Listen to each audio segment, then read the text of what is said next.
The dynamic duo is back. Me and Ken. We kind of forgot to tell Connor. Don't sound too excited. I was gonna say we kind of forgot to tell Connor. It's the busy season at work, so I'm like half asleep now. Audrey has done this cute thing where she's teething again, so less sleep in general. So, sorry about the being a little beat down, I guess. Anyways, me and Ken are here. Everyone should be so pumped. Hopefully Audrey's getting all the teeth on the other side of her face. She's been needing them. But 4 weeks left in the NFL, and this is it. This is when some games actually matter and a lot don't. So don't worry, we'll talk about them. Opportunities to bet on the NFL are steadily fleeting, right? You only got 4 weeks of regular season, and then who bets the postseason, right? That's a crapshoot. Us a lot. Yep. I know. We think we know stuff, and we don't. Anyways, let's get to it. The Jameis Winston Browns, man. I don't know what it is, but the Browns defense has gone straight back to the crapshoot that it used to be 2 years ago. But Jameis at least makes the games exciting, whether it's throwing touchdowns, interceptions, or interceptions for touchdowns. I love Browns games. They are so fun now. This is what I've always wanted. They remind me of that D3 college team where the coach is like, hey, let's just go to the record book and we're going to try to break every possible record in here this year. And they started jacking up threes nonstop and they're like, oh, you get all the rebounds you shoot. You try to get all the steals in one game. So I love watching the Browns now against Kansas City at home. They are 4-point underdogs, and Kansas City just continues to look like the most disappointing, like 11-1 or 12-1 team, whatever they are. So I got Cleveland +4 because I believe in the fighting Jameses. These are the games the Browns have won, right? They beat Baltimore at home, and they beat Pittsburgh. Baltimore and Pittsburgh, both at home though. I can't remember that. Yep. But we beat Baltimore, Pittsburgh. Why not just knock off one of the other top AFC teams and take the Chiefs down for their second loss of the year? The main reason I'm not following you on that one is because the Chiefs do not play in the AFC North. There are no rules in the AFC North. It doesn't matter what your record is. It's just going to be a tough grind out game. They stole one from Pittsburgh. Then immediately their defense looks completely awful against Pittsburgh. I'm just throwing those games out. And I just don't know when Jameis is going to throw a pick six or throw the untimely interception. Like the Broncos game, it went from a 3-point game to an 11-point game in two Browns drives, not two total drives, two Browns drives. Mahomes has to do nothing here. And I just worry about how Spagnuolo is going to, what he's going to do with Jameis, because that Chiefs defense has not been very dynamic. It has not gotten a lot of sacks, has not gotten a lot of turnovers. But against Jameis, you're going to get those. So I don't know. We'll see what happens. I will happily watch it. I will watch Kansas City, Pat Mahomes versus my team, but I'm not betting it. So I will say, Xavier Worthy. I've been on this. Deep threats that are second or third options against the Browns are, golden for they're going to bust out a 50 or 60-yard touchdown. It's time for Xavier Worthy to get his opportunity. The man everyone's been waiting for since week 1 to use his speed to actually make a difference. I think this is going to be it. I think the Browns are going to fall asleep on him in one play, and he's going to get his 60-yard touchdown like Marvin Mims did, like Calvin Austin did. Not this game, the game before against the Browns. MVS had a couple, yeah. Yeah, MVS had his touchdown on his first or second game with the Saints.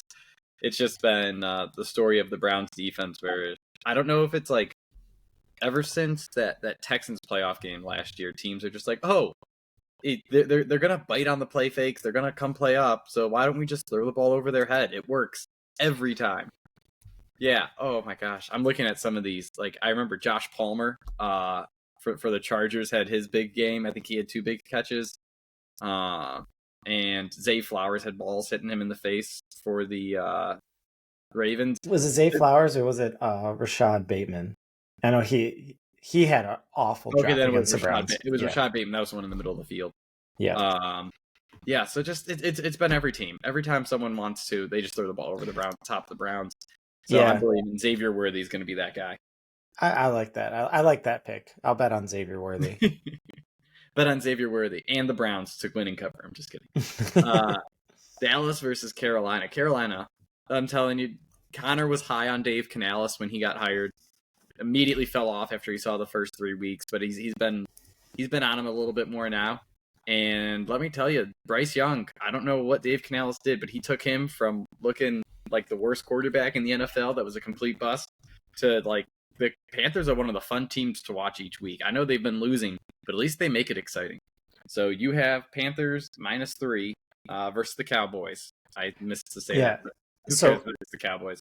Yeah. In the last few games here, they covered against the Eagles. They covered, I think, against the Buccaneers.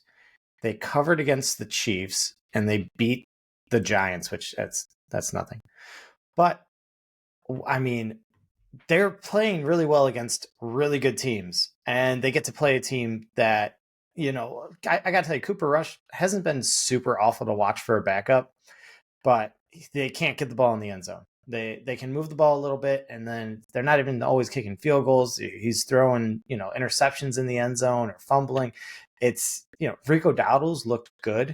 Of course, CD will always get his, but I just do not. I think that this Panthers offense is just on a different level right now, which is ridiculous to say, but they just look good. Chuba Hubbard looked great. Jonathan Brooks was funny for a second.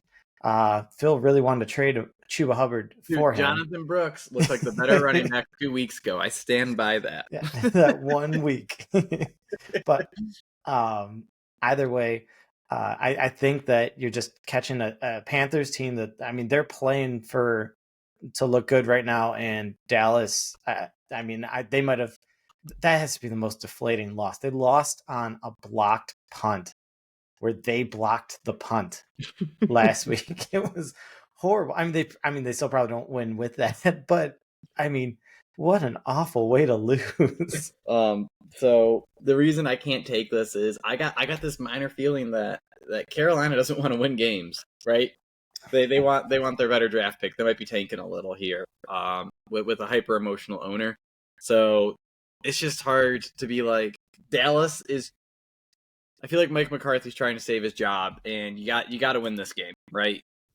So it's hard for me to say, at home, the team, even though the Panthers are looking like the team that is playing better, I just can't do it yet. Their point differential is -155. It's so bad. So it was the line opened at -1. Oh, by the way, Browns also opened up at +6, and I love those. And I saw them, and I go, "Ooh, I can't do the Browns anymore," and I probably shouldn't do the Panthers, but I'm going to anyways. So I liked it better at -1. All right, so let's go on then to the next game. Looks like you have a pick here. This is probably one of my favorite games to watch in the 1 o'clock windows. Really? Miami versus Houston. These are just like teams that disappoint, but at least make the games fun to see. So yeah, I haven't gotten that Houston's a good team. They continually find ways to win. Joe Mixon's look nice and like rejuvenated, but CJ Stroud has just continued to leave something to be desired. Nico Collins, kind of has made him look better, but when Nico Collins wasn't in there, and like they still have some decent weapons out there, it just looks so awful, and they do not look playoff ready. And I think they've already clinched a spot in the playoffs. Like, their division is just pitiful. They keep winning these like close games, and they've had struggle getting red zone touchdowns, and the Dolphins have the best red zone defense. And I just think that the dink and dunk offense of Miami, I think it's just going to be a slow game. You're going to get a lot of Joe Mixon rushes. You're going to get this dink and dunk, Miami offense. And I just don't see the score getting that high. I think you're going to get a weird score. I'm talking like who knows, like a 24-19 somehow with way too many field goals. And I just see a lot of drives with field goals that don't end up in touchdowns. Yeah, I completely agree with that, but I still think it'll be fun to watch when they do that. 47 is just a high number. And yeah, it's way too high for two offenses that the shot, what I call the Sean McVay problem, where it's like, yeah, my offense can go put up 50, but why don't we keep it at 23 and we'll see how the end of the game goes, So I think you're talking me into the under. We'll see if I change my mind as we record or the weekend goes on. So next up, Cincinnati versus Tennessee. I don't think there's much to say about this game. Tennessee is just awful, and Cincinnati can make any offense look like the Chiefs from Patrick Mahomes' first year. Like, it's one of those that it's like, hey, what's the best offense in the NFL? And it's whatever team the Bengals are playing against. So that's why I'm going with the over for Cincinnati. It's just, I guess that doesn't count towards the pick, so that would have to be the over. Nah, just let it go. Let it ride. We're rolling with it. Yeah, no, but Cincinnati is just too good. Like, you watch them, and they're like, they got T. Higgins. They won't even need T. Higgins because Jamar Chase is putting up so many points. By the way, thank you, T. Higgins, so much. I just needed 4 catches from you. That's it. Chase said, yeah, I got you. 14. I heard you loud and clear. Oh, man. We need Chase for our, what's it called? Our underdog fantasy team. We need Chase to have a big game. Carried us to advance. So hopefully he can keep it going and, 1.5 million on the table. I'm not saying we're going to win it, but it'd be cool. Well, we did a few best ball ones, and one of mine that I think we did together is winning as well. Like, I'm in like the... No, this was the Chase one was the $25. I did one myself, actually. Oh, gotcha. Yeah. Gotcha. But as $25, I think I won $50 so far. It's like, that's cool. Those are fun. Those are fun to do, especially when you don't look at it and forget that you have it all year, and then like, oh, by the way, let's see where we're at. Yeah, I didn't check any of ours until like week 8, and I'm like, I think I was at the airport or something, and I start looking through. I go, oh, look at this team. It has Saquon, it has Kyren Williams, Ken Walker, and Chuba Hubbard, Jamar Chase. I'm like, that's like 4 of the best running backs and the top receiver. This looks pretty good. And then all of a sudden, Jerry Jeudy comes on at the end of the year. Lamar, you totally forgot about Lamar. Yeah, he's in there too. That was all I knew, actually. You called that one. All the good ones were me, by the way. I'm just kidding. I said that, and I immediately look, and I'm like, oh, nope, never mind.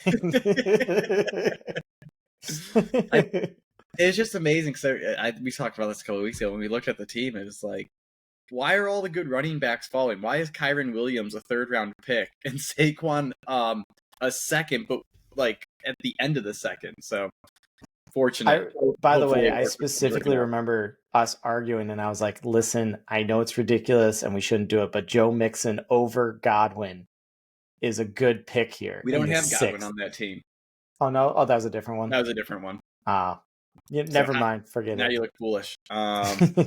But I'm telling you, so I know this is a total sidetrack, but we have those great running backs, and we have Jamar Chase. Our receivers are Jerry Jeudy,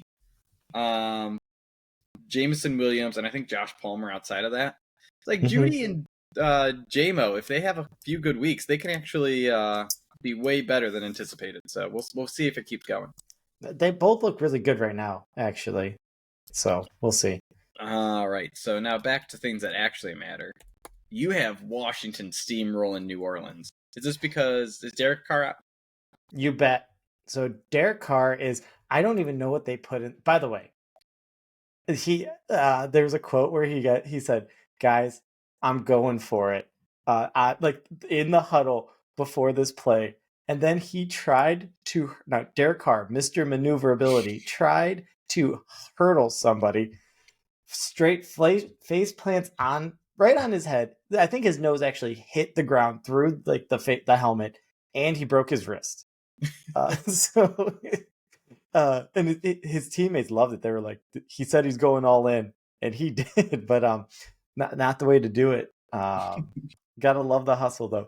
But anyways, we've seen this already. They went with Spencer Rattler earlier in the year, and then who's this other dude? It's like his name's like Jake. Is it Hayner or something? I don't know. I remember them swapping quarterbacks mid games, like repeatedly because of how bad they both were. But no Taysom Hill, no Chris Olave, no Rashid Shaheed. It is just Alvin Kamara, who, let's face it, is playing for next year, and that's it. Hey, Kendra Miller vultured his touchdowns too. Doesn't matter. After not going up to the preseason, he gets a touchdown or two. There will be no vulturing. There will be no touchdowns to vulture this week. But also, Washington is coming off of a bye, and they have just played so well against crappy teams. They have ran the ball, well. New Orleans has like a bottom 7 or bottom 10 run defense. And if Washington's able to run the ball, it really opens up for Jaden Daniels. And, it's the difference. I think that this game sets up really well for them, and the fact that they're playing this backup quarterback. I do think that this is a steamroll. This is a stomp. This is New Orleans is like, hey, we're already. I don't think they're technically eliminated from the playoff race, but this will do it. So, Washington is just one of those teams, man. I believed in them. I was all in on them in Detroit being, the cream of the crop outside of San Fran in the NFC. And now I just watch them, and they're like, they barely beat teams except for they had one game who they just beat the brakes off of someone recently. Titans. Yeah, but that doesn't count. Like, again, that's another one, just like the Bears are. It's technically a bye week. It's a quick tune-up game for your team, but I feel like the offense was supposed to be what was very impressive about the Commanders early in the year. Their defense was a sieve, but their offense was better than anyone else. And in recent weeks, like, it's just been rough. I guess it was the Steelers and the Eagles slowing them down. So I like that pick now. Yeah. You just talked yourself into it. I did, because it's like, oh. Well, and then I'm looking at it, and I'm like, all right, Steelers and Eagles slow them down. Those are good defenses. And then I look at the next two games where, like, the Cowboys 26 points. Yeah, and put up 400 yards, but that was all late in the fourth quarter. But it's also a divisional game where, like, Dallas just always plays the Commanders well. So I kind of give that more leeway. This is definitely more of a pick against the Saints than with the Commanders. But that's a good point. Maybe make it the the Saints team under. What's that? They're at like 18 right now. That seems pretty high, actually. 18? No way. No way.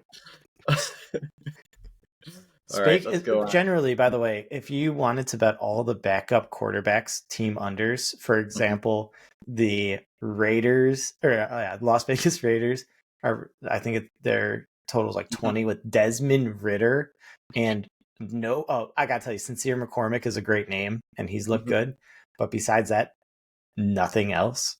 Then you can say Sincere McCormick's look good.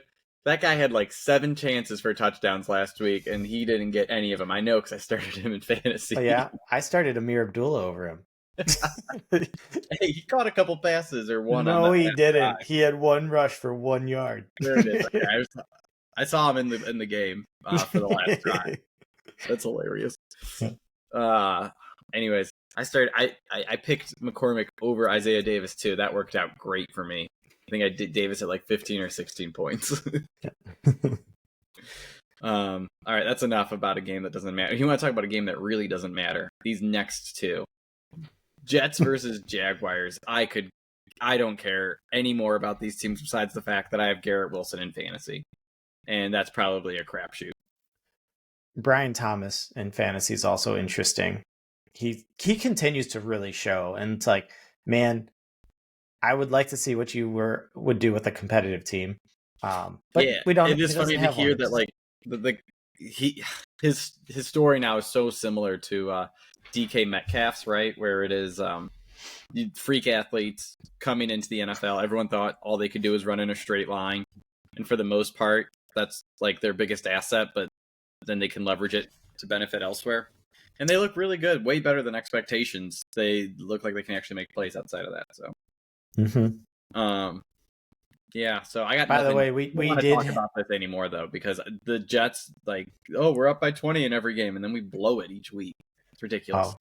Well, real quick, we did have a bet that he said Christian Kirk will do better than Brian Thomas this year, and I had Brian Whoa, Thomas. hey, injury, man. Rough. Let's not forget that I only remember the ones I won. That's everyone. Only count the makes, man. That's right. The shooter's mentality. Next one's going in. Forget I mentioned Donta Foreman at all this offseason. It was a solid thought, kind of. All right, next one. Giants. Baltimore versus Giants, dude. Giants plus 16, and I still want to take the Ravens because I think that they absolutely steamroll them. I'm not going to because it's the NFL, and I can't ever trust the Ravens in games they're supposed to win. Right? They dropped a turd against the Raiders. They dropped a turd against the Browns. So I'm staying away. But at the same time, 16 it's so pathetic for the Giants. So you usually see these numbers against these like dominant, super complete teams. Like I'm talking like, I don't know, the Lions this year. The Ravens aren't that. The Ravens have completely lacked a pass defense. And the betting line was, that doesn't matter. I guess we don't really care too much about that. No, I mean, their team that defense hasn't looked perfect. It just doesn't matter. I mean, the Giants, you talk about a team that's playing for a good pick. They really tried to lose against the Saints last week. They really, really had to try. So it's tough. It's going to be an ugly game. If you wanted to say, I can take 16 points against a team that is lacking a pass defense, sure. Or you could just say, I'm going to take Lamar versus a really, really, really good college team. But I was going to say, staying away from it. So what's the money line right on this right now? It's got to be like minus 1,100, 1,200. How low? Like, at what point do you think it's actually like a good it's minus 1,300. If it was like minus 600 or 800, I would would you put a lot of money on it to be like, oh, it's a guaranteed win, and then be disappointed if that didn't happen? I don't know. We're talking about a team that lost to the Raiders earlier in the year. That's true. When you talk about guarantees, the only way to make sure that they don't win is to bet an extremely large amount of money on it. Audrey's college fund, here we come. All right. Pittsburgh versus Philly. Dude, I hate Pittsburgh and I hate Philly this year. For whatever reason, they both feel like teams fraudulent. But yeah, they shouldn't be as good as they are. And the Eagles are 11-2 and absolutely amazing at they should be amazing at everything they do, but then they beat the Panthers 22-16. Like, I don't get it. I gotta stay away because the Steelers are the exact opposite. They feel so fraudulent and terrible at everything, but they escape with wins. They had 267 yards against the Browns, and I know it's because Jameis, with Jameis gave them. Yeah. But it's rough, man. Why do these teams get to be successful? Mike Tomlin's a good coach, and I just hate it. That's the only reason I got there. I mean, they're like, hey, Russ, do a little bit here and there. Just sprinkle it in. And he's done just that. And he just keeps finding ways to stay competitive and keep close. And I think that's what this is. I'm completely playing numbers on this one. I am picking Pittsburgh plus 5.5 because plus 5.5 against a good team is just too much. And yes, Vic Fangio's defense is looking a lot better than it did at the beginning of the year. But Steelers, no matter what, if it's 3 yards per carry, they're like, great. That means we'll do it 3 times and we'll get to a 4th and 1. I mean, it's just such, run heavy, run, stretch the field with Russ's arm. And it's worked so far. The Eagles just, they can definitely find a way to keep teams in this. So I'd love to see, I kind of want to see like a fight between AJ Brown and Jalen Hurts. I'm hearing all this like drama and stuff about it. And it's like, hey, doesn't matter if AJ Brown's upset. They don't need him right now. They have Saquon. They have the best weapon they have, in my opinion, should be the MVP right now. But, doesn't matter if he's upset. He's a diva. It's going to happen. So, nope, I'm picking Pittsburgh. Dude, AJ Brown, beginning of the year, him and Devonta Smith, it was always like they would each have their own individual drive. I have them in fantasy, obviously. This is why I care. I'm in the playoffs, so it matters. They'd each have their own individual drive where they would get all the yards and the touchdown at the end. Doesn't happen anymore. Maybe that's why I'm so low on Philly. I'm like, dude, you guys have been burning me in fantasy, and it's just That's been a probably heartbreak. why. I have a league where a guy has Hurts, Saquon, and AJ Brown. He's by 12-2, by far best team. So here we go. Indy versus Denver is the next game. If you want to talk about like two teams that are like eating broccoli, here they are, man. I don't know what it is. Like there's a 6-7 team versus an 8-5 team. I took Denver off because I'm not condoning anyone watching or taking part in this game. It's going to be ugly. You're going to have Anthony Richardson missing throws against the Denver pass rush and defensive backs, and then Bo Nix apparently is turning into a fine quarterback, I guess, but still looking like rough in certain spots. That Browns game, that was so bad to watch, where he like that Marvin Mims 92-yard touchdown, the guy threw a pick and should have blown it for his team, and instead Jameis goes and blows it for his. So it is. I know what it is, and that's the result. I want Indy to win this to improve the Cincinnati playoff odds, but that's it. I want Joe Burrow in the playoffs with how freaking good he's been. That's it. I don't know how a team with Anthony Richardson at quarterback can be so hard to watch. I know he's completely destroyed between that and injuries, destroyed Josh Downs' fantasy value. Just all of it. It's all gone. But with Joe Flacco, Josh Downs is a top 10 fantasy receiver. With Anthony Richardson, he doesn't even exist. He's like a nice flex play maybe, but yeah. I just can't watch it. I mean, Denver's defense is like hey, we're going to capitalize on your mistakes type, and the Colts are like, we're going to run the ball a ton and try to minimize Anthony Richardson's ability to make mistakes. And I just don't want to watch it. I'm out. Done. I could see Indy covering. I can see Denver winning by like 7 or 10. Like I don't know. I'm out.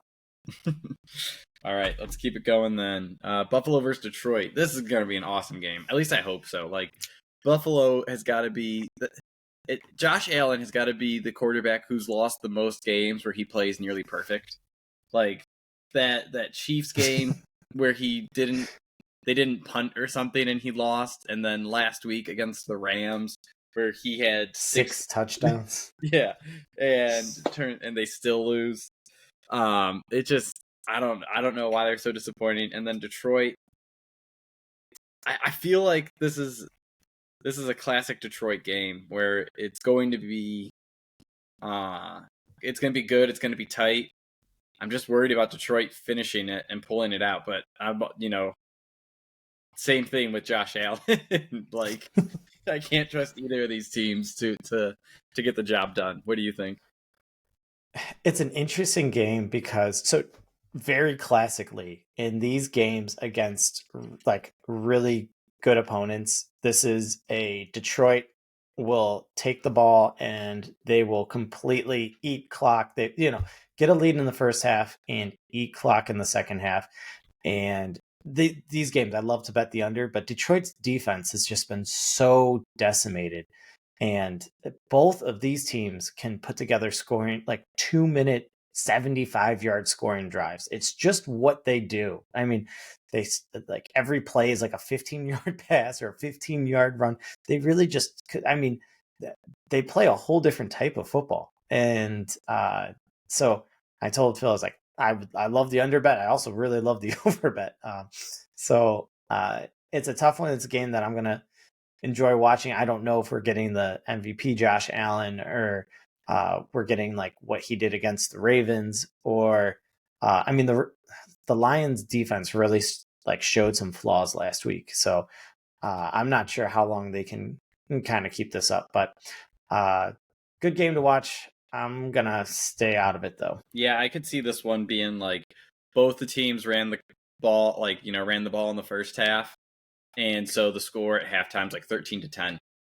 And then Buffalo gets the ball first, and they score a touch, and then just touchdown to end the second half, and it flies through the roof. So definitely going to be watching. Will not be putting anything down though. Next up, Tampa Bay versus the Chargers. Here's another game. I think these two are good mirrors of each other, where their records I think are better than what they are, but they are also they've also blown games they should have won. So it's really interesting that their records could be better, but they're not, and for good reason. It seems like they've how's that work? They've won games they shouldn't have, and they've lost games they should. Is essentially how that boils down. You're trusting the Baker Mayfields though, as you got +3 on the road against the Chargers. Yes, and I don't like how you put that, and what? It makes me. It's true. I'm backing Baker Mayfield. This one here, I will tell you once again, going back to the beginning of the year, I was right, but I was also wrong. I was like, J.K. Dobbins' knee cannot sustain a whole year, and I was right, but I was wrong because Gus Edwards is not the answer. It turns out plotters only get slower. I love Gus Edwards as a football player. He is a very good running back. He's missing. He never had explosiveness, and it is very much showing. He is not the best running back on their team. I don't know if they have a best running back on their team.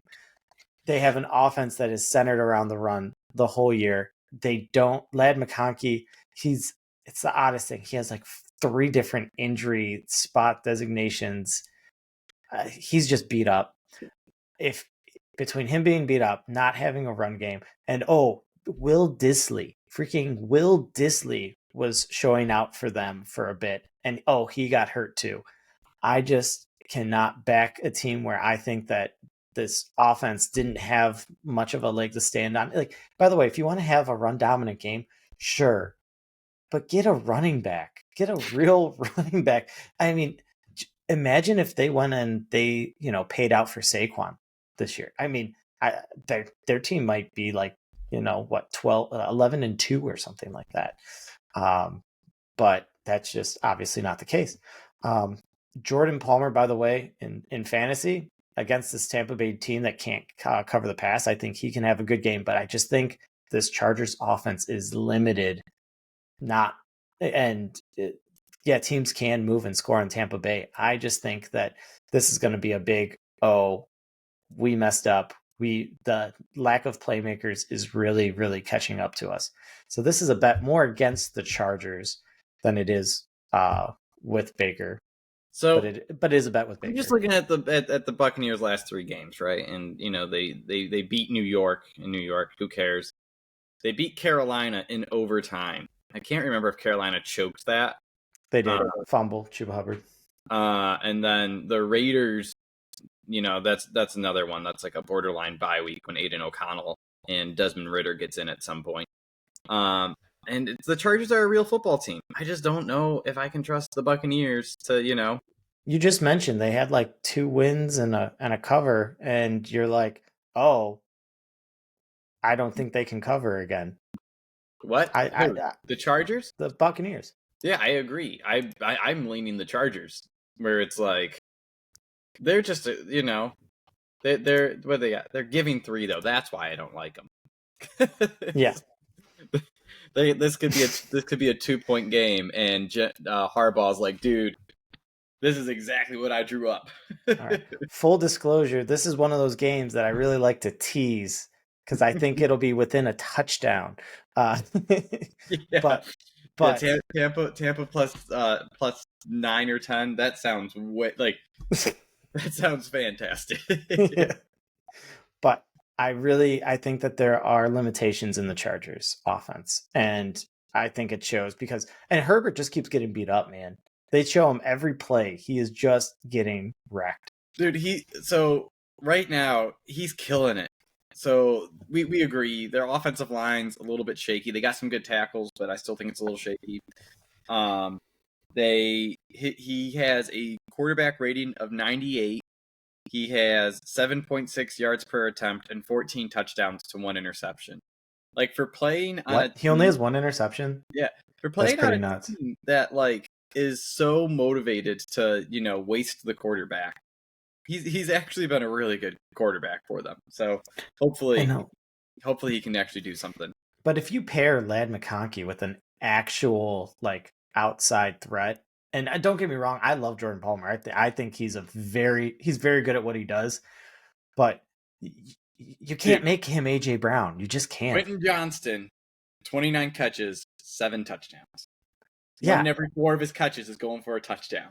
Yeah, but 1 in every 4 of his passes are drops. I was going to say, ignore the 53 targets and the terrible catch rate. When he catches it, man, it could be a touchdown. No, I don't hate their receivers in fantasy this week just because Tampa Bay is that bad against the pass, but they need a run game and they just cannot do it. They need a run game and an outside receiver. I completely agree. Yeah. Maybe a tight end too. Yeah, how about a run game or outside receiver or tight end? Yeah, any of those. Harbaugh doesn't draft those. You know that. No. he's going to call up Frank Gore. All right. Next up, talk about another game you don't care two rats potatoes about. We got New England versus Arizona. Arizona at home -6 and the total 46. I love Drake May. Love Drake May. Probably one of my favorite quarterbacks in a while. The dude just plays tough and I love everything about him. Hate everything about the Cardinals. That team is just continually like them and the Seahawks. They just let you down every time. No matter what you think they're going to do, they let you down. So I'm staying away. I am not. I'll watch some highlights from this game, but I don't think it's worth turning on at all. The only thing is, this can be very much like a dink and dunk James Conner, like 15 carries, 10 targets, 7 catches for James Conner type of game. 80 yards total. Yeah. But I don't know. I think the Cardinals, I want to see them do better. I think that game last week where they just got completely spanked by the Seahawks, it pretty much it closely put it like nail in a coffin in their season. I think this is one of those where Phil likes to sometimes take the underdog and say they're going to win by like a touchdown. And I could see New England coming off of a bye. They have something to prove with this offense. They have some weapons. They're kind of trying to establish, and I could just see them actually coming out and like winning this one by like 6. So, now you got me intrigued on things like that when I'm sitting with some bonus bets. Yeah. Let me see something though. How bad are the Cardinals actually? Because I don't know. But dude. All right, so their defense ranks 31st in yards allowed per drive and 23rd in points allowed per drive. Their defense has not actually been good at all, and their offense has been solid. 6 and 12. I've thought that the Cardinals' defense has been good all year because they played one really good half against Josh Allen the first game, and it was just one half. Yeah. The whole time I've been like, what are you talking about? They're real good. Well, it's like, no, they've had random spurts. Like a couple weeks ago, right? They went to Seattle and they only gave up 16 points to Seattle. That's a solid defensive job. But then they have games like last week where Seattle just does whatever they want up and down the field and scores 30 against them. And then I guess I overrate them a little bit because they shut down my, the New York Jets. So Trey McBride, that's all I care about. Again, starting next week, so they can blow this game and then he's got to bounce back strong. Do you know how many receiving touchdowns Trey McBride has this year? Bagel 0. You bet. He has 1 rushing touchdown, and he's still like tight end 3 or 4 on the year, right behind Jonnu Smith. 7 catches for 70 yards every single game. Yeah, I thought Marv would be the one feasting, and Marv cannot, apparently. I don't know what's going on there. So I'm kind of losing faith in Kyler. I think that's what it is more than anything. Every time I do, though, he has one good game. But no, I don't think it's happening. You should have sold all those Kyler cards you got when he was... I sold a few. When he was MVP candidate though after like 9 weeks. Yeah, Remember that's that? when I should have done it. When I did do it was when he looked really good at the beginning of this year. I sold like, yeah, nah, don't worry about it. But yes, Anyways, I still have plenty. Don't worry. they have plenty to do in giveaways like our JJ Watt card. I mean, this bad boy, don't worry, still One day, here. someone will get the rights to that maybe. Next up, Green Bay versus Seattle. So I am taking Green Bay -2.5 here. Green Bay, they are off a disappointing loss, right, on Thursday night against the Lions. And the Seahawks have won 3 straight. The Seahawks, I've been on this. They 1 week they remind me of the Cowboys in years past, where right as you get real high on them, they'd let you down. So they have won 4 straight. They beat some good teams: Niners, Cardinals, Jets, Cardinals. I think it's time for them to lay an egg. And the Packers, like, they are still in the middle of a very messy, wild card run. At 9-4, they could collapse and fall out of it. Or I think if they, get a little lucky, they can, jump up a spot or two in the seeding. So I am just in on Green Bay, putting it on, and not even destroying the Seahawks, because Green Bay doesn't do that. They win by 3 or 4. But so if this went to Green Bay -3, I'd run away. But Green Bay -2.5, I think, is a nice little sweet spot to take them. It's tough just going to Seattle, and I was thinking about that. I like to fade teams after or go after them after a disappointing loss, but was that really disappointing? I think they put up the best fight against the Lions that the Lions have seen yet this year. So I don't quite know about that one. It's tough. Why it's disappointing? Because if they win that, they're like 1 game out of like the division lead and with first seed in the NFC. Instead, That's true. They're pretty much locked into a wild card now. I just can't get a good read on Seattle. I just don't know. I'm not thinking that Geno Smith's amazing yet. Their weapons look good. Charbonnet, by the way, doesn't miss a step from when Kenneth Walker when he's out. No idea what's going on with him, by the way. He went Charbonnet, when Ken Walker is in, Charbonnet is trash. When Ken Walker's out, he turns into Ken Walker. Yeah. By the way, having a practice on Wednesday and then nothing Thursday, Friday for a calf is really concerning. I don't know what Ken Walker's done so far this week, but that's certainly not promising. It's really good for people who have a bye week in the playoffs. Can wait to see what's going to happen. Yes. And also somehow some people get Charbonnet like 2 weeks ago on their fantasy teams. So it's been pretty cool. Yeah. But anyways, real quick, before you continue, Geno Smith does suck. Like 14 touchdowns, 12 interceptions this year, but he has 3,500 yards. Like, it's just one of those real Jameis-esque kind of year. And I'm really starting to buy maybe not the best wide receiver duo. I think that's pretty cemented as Jamar Chase and T. Higgins right now. And I still like Tyreek Hill and Waddle as well.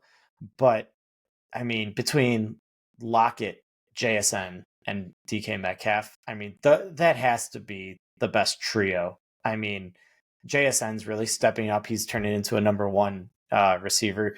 DK Metcalf, I know he was hurt, but just coming back and just being able to be like an outside deep threat where that's where he lies. And then there's Tyler Lockett, just also a deep threat, but fast. And, the smaller receiver, that's so good. I just expect so much more. And I just don't see it with Geno. I don't know what to say. You talk about a place for a guy like Sam Darnold to end up right after the Browns. That's the second best choice. Seattle right there, man. But no, I'm with you where it's like this is another offense that it feels like it should be so much better, and they wait until the last second to be like, all right, Geno, go try to throw the ball to win this game. And so Geno, let's see if I can actually check that. Let's see Geno's splits by half, because I'm pretty sure majority of his work has come third and fourth quarter when they are down. Let's see. All right, I lied. Okay, it's just about even. So I don't know what I'm talking about. That gets cut. Look at that. That's how you solve that problem. Moving on. Chicago versus Minnesota. Monday double Monday night game. I don't know why they do this. I'm not gonna lie. We got lucky, dude. What are you talking about? We don't have to watch Desmond Ridder versus the ghost of Kirk Cousins. That's so true. Anyways, so the first Monday night game that you should watch, Chicago versus Minnesota. Minnesota is a 7-point favorite, and the total is 43.5. I got the over, and that's because what I've seen from Caleb Williams is he will not do anything in the first half, and that's when the Vikings are going to run up the score. But then the Vikings like to play conservative and let teams come back in the second half, and they're going to let Caleb Williams throw for 2 touchdowns. I could easily see this, all of a sudden ending up 30-17, and Minnesota wins comfortably, but Chicago gets the nice moral victory because in the second half, Caleb Williams looked like a good starter. So I just think the over is the way to go here. I don't think these defenses are as good as they have shown, and I think there's too many talented players to keep them all in line. So I'm trying to look up real quick the Vikings' recent scores because, yes, they put up a ton against the who was it last week? Against the Falcons. And then 23 against the Cardinals, 30 against the Bears, 23 against the Titans, 12 against the Jags, 21 against the Colts. They're just their offense seems to move and then it stalls. Or Darnold can't really quite get it through. And then last week, I guess looked all right, but there are a few pretty long touchdowns, which certainly helped out. But I just think that they have a hard time scoring in the red zone. I think that Aaron Jones is just kind of starting to show his age where, he looks good. He's just not getting that second gear. He's not finishing drives. And I just, I don't know what to make of their team in terms of saying that they're really going to score that much. Now the Bears, I don't even know what you're getting with the Bears. I think last week might have just been it for them. They got rid of Eberflus before, but they had a defense that was really just overdoing it in terms of taking over for this offense that can't sustain drives. And, then eventually it starts looking good and moving the ball downfield. I just don't know if that's exactly going to happen. And I just thought that number is a little too high. 43.5. It's the second lowest, or it's one of the lowest totals of the week. I also was really confident it was 46.5. Exhaustion setting in on us as the year comes to an end. All right. So not as much against it. I'm going to go with it's a crap division game, and I'm staying out of it. All right. So next up, you have Atlanta versus the Raiders. I briefly mentioned it before, so we didn't have to talk about it anymore. So you have Raiders team under, and it's just because Desmond Ritter's the quarterback, right? Yes. Atlanta's got the inside info on him. They had him in the building for a couple of years. No, it's because Desmond Ritter's playing quarterback. The Falcons have had so many sacks recently. They got a little more aggressive on defense, and defense started looking a little better. Oh, and then they got real aggressive and gave up 42 to the Vikings. I don't care about that. Jordan Addison and Justin Jefferson will not be playing against them this week.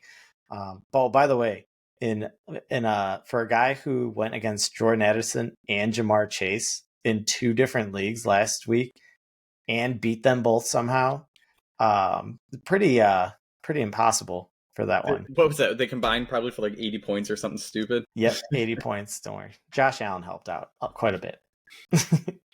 But no, this team is just not. Desmond Ritter's out there. Don't care. It's not happening. All right, I think that covers it. I would love to comment on that game, but there's just so many football games now. It's the end of the year, and there's just so many disappointing teams that I shouldn't even waste my breath, right? And this is one of them. Atlanta. Only thing I gotta say is right now they are a game behind of Tampa Bay. Tampa Bay ends the year against LA, Dallas, Carolina, New Orleans. So it's not very hard, but probably 2-2 stretch down. And then the Falcons have Raiders, Giants, Commanders, Panthers. I'm really hoping. Oh wow! I'm really hoping a 3-1 run for the Falcons can get them to jump the Buccaneers because they own the tiebreaker. So fingers crossed that we don't have to see Baker in the playoffs again. You know what? I might take Chargers just to stick with my I bet a lot on games that Baker is in this year. So might as well keep that string going. Bet against him. How's that going? It's a great question. I should probably know the answer to that, but I don't. It's probably close to like just about even. Whereas I don't know. Baker's beating you. Well, there's games that like the Denver game. I bet on Baker and he got his butt kicked. So it is sometimes it's for, sometimes it's against Baker, but he always seems to break my heart. Coming from a Browns fan, I get it. Don't worry. All right, that's all. Look at that. Kept it underneath an hour. But unlike last episode, this was not the shortest recording session we've ever had. Ken took a food break. After you cut out all the dead air and bad takes, we can get it to about 20 minutes. We'll have a couple clips talking about how we love Jameis. Desmond Ridder sucks, and that'll cover it. All right. Well, good talking to you, Ken. I'll see you later. Yep. See you.